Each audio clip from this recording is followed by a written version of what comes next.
I got sent the script by my agent, and she said that she felt that I was perfect for the character, and I read it, and I instantly fell in love with who Michael Kovak is and what he's about.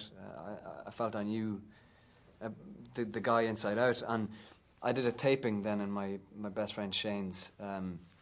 He's got a little studio in his back garden. He's a photographer, and I played a band, and the bass player came in. His nickname is Brush. He'll kill me for saying that, but he's got a big beard, and he was reading Lisi's part back home, and I sent it over thinking that nobody was ever going to watch it, really. Just, you never know if people watch things or not, and I guess I was lucky enough that they actually did. That it happened. Yeah, that it happened. I still can't quite believe it. This time last year, I definitely couldn't imagine that I'd be sitting here, you know.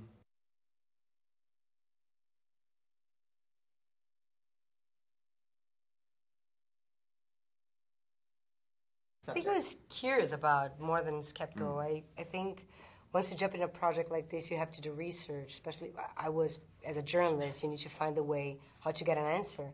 So I was very curious. I think I was very interested to know. You never get to the answer. Is it real or not? Is it true or not? But I think to raise the question and to push yourself on an answer, I think that's how I felt. Yeah, it's not something I ever thought about on a day-to-day basis, I guess. So when you begin to delve into it, it opens your mind a little bit more. You know, when you read the theological books and you go see exorcisms and you speak to exorcists, you suddenly realize how very real it is for millions of people across the world, and not just in Catholicism. In most religions, there's some form of exorcism, and then you kind of you think about it a lot. So that's true. Yeah. Yeah. Every day.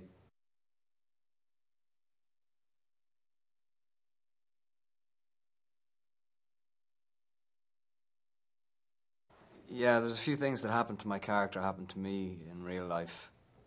So after reading the script, a bit scary. Yeah, it was a bit weird. There were certain things that happened to quite a few people. Like there's a scene where there's an accident where Michael sees a crash in a guy off a motorbike in Rome, and I was stranded in Rome, really stranded in Rome, and as I was driving to the airport, I saw a guy on a motorbike get hit by a car right beside me, which was really weird, and it was only maybe 100 yards from the exact spot where we filmed it.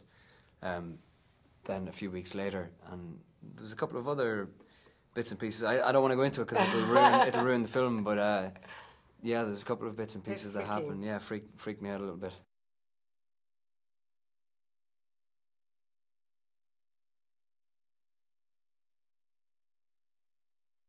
He's a great human being, as a man, as a human, as a person.